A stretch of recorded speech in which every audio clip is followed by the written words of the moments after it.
Chris Greenhill, when did you come to Harlow and why did you come to Harlow? We moved to Harlow in 1981, and the reason was that I'd got a job here in 1980, mid-80, as a photographer working with what was then STL. It's the labs on London Road, which became Nortel, and of course now is the site of the Enterprise Zone. And where did you come from? I come from North London, from Enfield, so very much Londoner born and bred. My family, long history in London, so this was a new departure, albeit not that far. So how old are you when you moved to Harlow? I would have been 28. 28. So how did you feel as a 28-year-old moving up to Harlow, Newtown? I think it's different now to as it was then, because I'd never been to Harlow before. Well, once actually. I'd come to judge a photographic competition actually, bizarrely.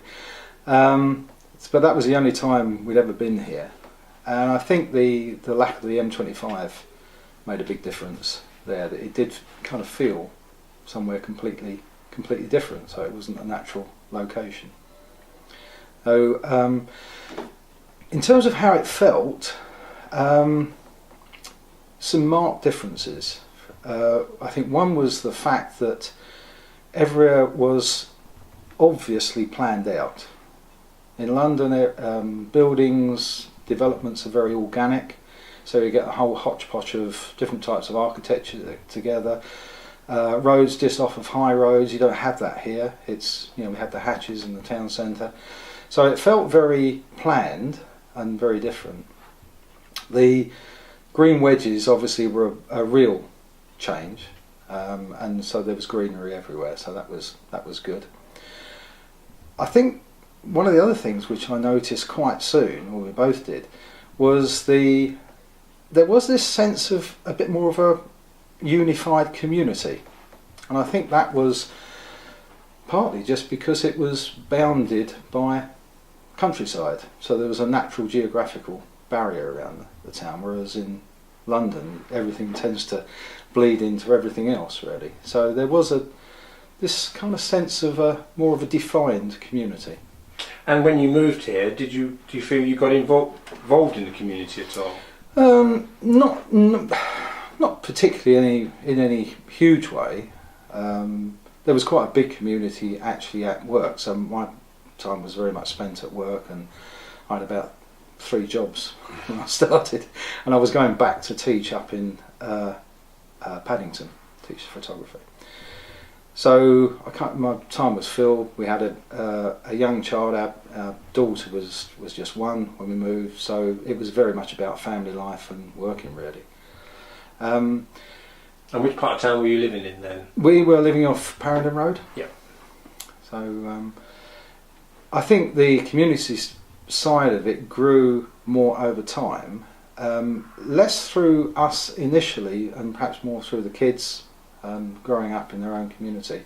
But the job I had at Nortel ultimately involved partly being responsible for community relations, and that got you engaged with different organisations around the town, so that got me a bit more connected.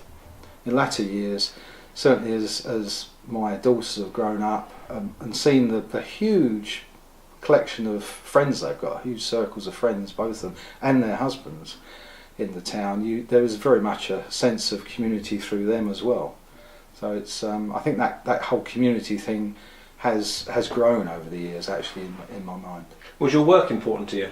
Yeah, very much so. The labs were a fantastic place to work. Very, very special place. I mean, there's obviously the history that people tend to know about, which is the birthplace of optical communications, but it was much more than that. The labs that I went to initially was a real sort of whole spectrum of different technologies, and in those days there was more of a focus on developing something, researching something first, and then deciding how can we develop it. That got switched to a small R as in research and a large D as in development, more with the Nortel days. So in those early days, you could be working on all sorts of things. Yes, optical fibre, communications, radio, materials science. They even had a whole range of different greenhouses out the back, where they were developing controlled release glass, which was a sort of a spin out of telecoms materials science into this glass that dissolved. And they said, what can we do with glass that dissolves? Well, if you put insecticide into it, you can, deal with sort of unwanted germs and bacteria. And how long were you there at Nortel? 22 years altogether. Left in the beginning of 2002. And what have you been doing since then? Since then, I've been doing business consultancy, working with large companies, small companies, public sector. But in recent years, it's really been focused much more on charities and helping charities to become better businesses.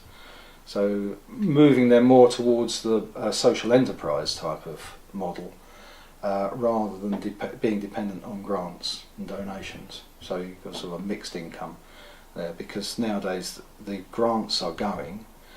They'll always be around, but the number of grants and their value has diminished over the years.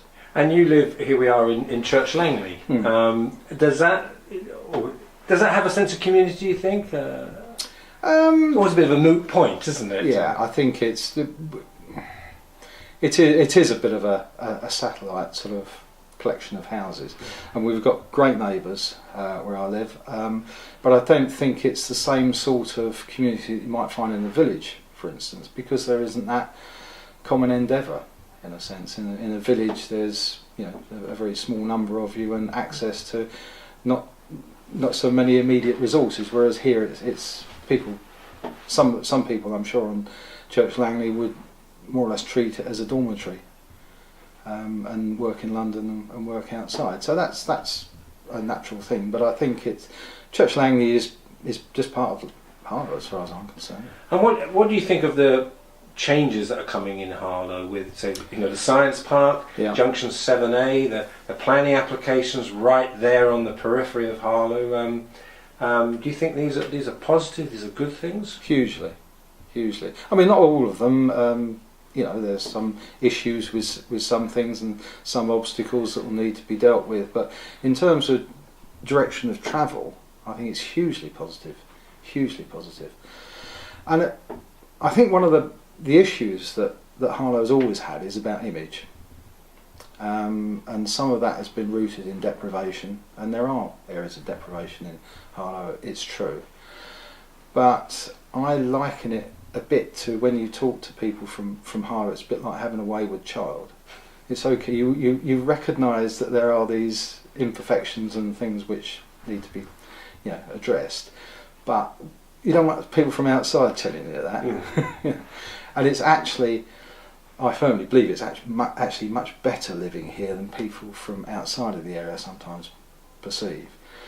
I sort of made the point to somebody earlier that I think Harlow might have about 4 moaning pages on Facebook, and they might say, well, at least we care enough to moan. Yeah, absolutely. Yeah, and Facebook is great for that, great for our community. It might be a global platform, but actually the real purpose of it for most people is much more geographically local, where people are sort of sharing stuff which is just local stuff.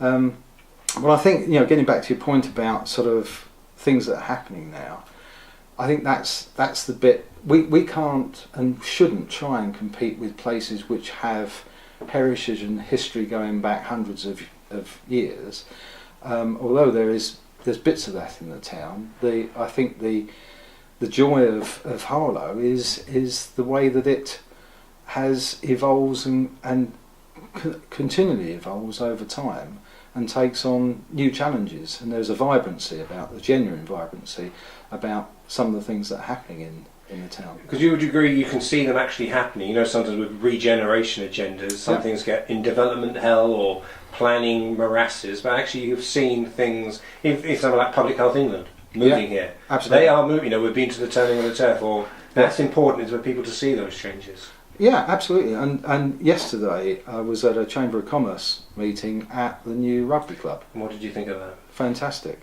I mean, a really nice building, good vista across the the rugby pitches, and just a real good vibe in terms of the future of that club. And now much more in the centre of the town. Actually, it was on the periphery, and given that we've got Church Langley and Newhall developing and Newhall developing further, geographically it's sat fairly well in the centre of the town. Brilliant. So things like that, very, very positive. The Harlow 70 activities that have been going on, the carnival, earlier you mentioned the scooter ride out, things like that. They're good things, and people are sort of doing things. It's not as if you have to take part in all of those things, but the fact that they're going on actually is a feel-good factor in itself. And I think where we are within the UK, where we sit in the UK, with access to London, access to Europe, motorways, train, we've got urban and we've got countryside. It's a fantastic mix. So you're glad you came and glad you stayed? Yep, I certainly am.